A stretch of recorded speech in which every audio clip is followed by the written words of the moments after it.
am Pattu from FreeFinCal. In this video, let's talk about what are mutual fund star ratings in plain English without any mathematics. Now, so the most common or easy to understand analogy or example of how mutual fund star ratings are calculated is the way in which employees are given their appraisal or appraised, employee performance is appraised every year.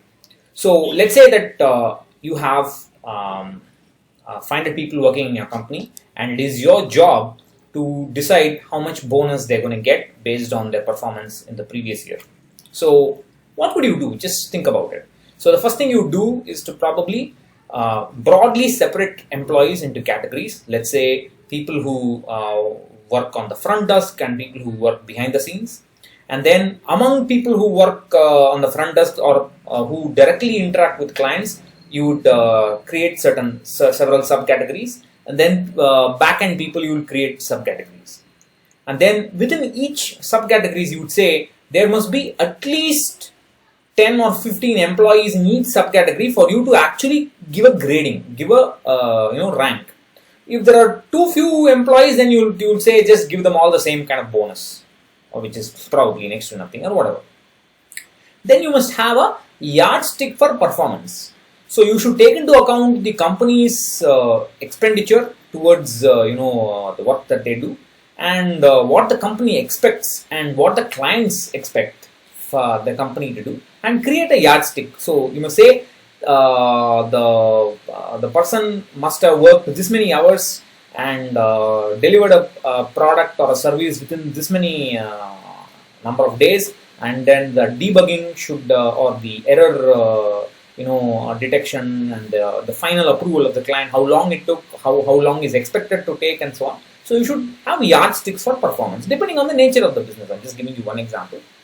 In a hospital, the yardsticks will be different. In an IT company, it will be different. In a hardware, in a pure in an automobile or what do you call it, a manufacturing company, it will be different, and so on. So we cannot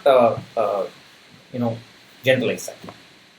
So once you have the yardstick and once you have the subcategories, you give each employee a performance score, and then you will put the performance score and then sort them in terms of highest performance score to lowest performance score, and then you can create a curve that looks like this, and you would say out of all these performance scores, you would give the employees that are in the top 10% of performance scores a 5-star rating. Then the next 22.5% 4-star rating, the middle 35% 3-star rating, the next 22.5% 2-star rating, and the bottom 10% 1-star rating, and give these numbers to the organization, and they will decide the quantum of bonus based on these ratings. So that's it. You have now created a star rating system for appraising employee performance. So mutual fund star ratings are essentially like this. Although they have several problems, even employee appraisal ratings have several problems, but the mutual fund star rating mechanism is more or less similar to this. Of course, there is one, before we come to that, there is one difference. Now, there is something called, you can introduce something called risk adjusted rating in your employee performance. So you can have something called a speed rank for employees. That is, you can ask how fast employees work and give a speed rank for how fast they give out results. But then a person who is working fast does not mean a person who is working right. So it's not the speed that matters. What matters is actual client satisfaction. So you should also, so your person who works fast may make a lot of mistakes, and it could go through several rounds of iterative debugging and so on. So that's the risk. So you should also introduce a risk rank or a delay rank. So the person who gets the work done the quickest can be given a low delay rank, or rather a high delay rank. So you can have a speed rank and a delay rank. A delay means a risk to the company. So speed rank means if the speed rank is high, it means the person is doing high. If the risk rank or the delay rank is low, that means the performance is good. So you can just create a risk adjusted performance rank as speed rank minus risk rank. So, and then use the star ratings which was shown in the previous graph based on the risk adjusted performance rank. So this is essentially what mutual funds also do. So we'll go back.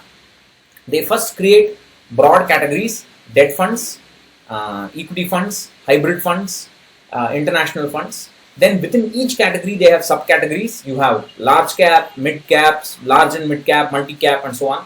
Then they decide there should be 10 funds or 15 funds in each subcategory to create a star rating. Then they have a benchmark.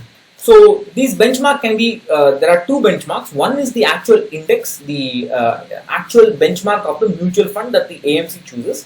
Then you have something called the risk-free rate. For example, Value Research uses the risk-free rate, the 45-day fixed deposit of SBI as a risk-free rate. And then they calculate or they benchmark the monthly returns of the mutual fund with respect to that risk-free rate, that fixed deposit risk-free rate. And then they provide a risk rank. So essentially, this risk-adjusted performance rank is for mutual funds. Instead of speed rank, you will have the return rank. So high return rank means more returns for the investor. Then you have a risk rank. So the risk rank is calculated by calculating the monthly return of the mutual fund and comparing it with the SBI fixed deposit return, and that's defined as the risk-free return. So if a mutual fund is able to outperform that risk-free return more number of times, then the risk rank will be low. It's a low risk mutual fund. If the mutual fund underperforms the risk-free return many times, many months, then the risk rank will be high. So then you say you calculate a risk-adjusted performance rank as the return rank minus risk rank. And then you take this risk-adjusted performance rank and then you plot it like this. The top 10% of funds having the best risk-adjusted performance will have 5-star rating. Next 22.5% 4-star, middle 35% 3-star, and then 2-star and 1-star as shown in the picture. So that's essentially how mutual fund star ratings are calculated. Of course, you can create this rank for 3 years, you can create this rank for 5 years, and so on. What Value Research does is, for equity funds, it combines 3-year rank and a 5-year rank. If it is available, if 5-year performance is available, it combines 3-year rank and 5-year rank. But if it is not available, it just uses 3-year rank. So that's essentially how it's done. But just because it looks fancy and it looks right, when I talk about all this, it looks so much detail is there and all that, but that doesn't mean it's right. Do not assume that star ratings are right. They are completely flawed. First of all, the assumption that all the funds in the subcategory or all the employees in the subcategory are essentially the same, they can be compared, is wrong. Within each subcategory, even when you take simple large cap mutual funds, there will be one fund that will have 99% large caps or 90% large caps. There will be one fund which will have 20% of mid caps, or one fund which has 10% mid caps and 10% small caps. There will be one fund which is benchmarked to Nifty 100. There will be one fund which is benchmarked to Nifty 50 or the Sensex 30. How can you say that these two are the same or all these are the same? That because every portfolio is independent and every fund has a different mandate. Then there are some multi-cap funds. That is, the scheme document will say the fund can invest in large cap, mid cap, or small cap. But Value Research does not take that. It takes the last 1 year average portfolio and it says, okay, last 1 year it behaved like a large cap fund, so I'll push it into large cap. Last 1 year it behaved like a large and mid cap fund. Instead of putting it in the multi-cap category, I will put it in the large and mid cap category. So the AMC will say it is a multi-cap fund. Value Research will say it's a large and mid cap fund. So these kind of problems, please recognize, although star ratings are based on numbers, the starting point or the foundation of star rating is merely qualitative. It's an opinion at best. And if that opinion is wrong, and that opinion is certainly debatable if not wrong, then everything else becomes shaky. And this assumption that you can actually use the mathematics for a bell curve. The bell curve has a mathematics. That is, we know what an average is, right? The average has a very clear meaning.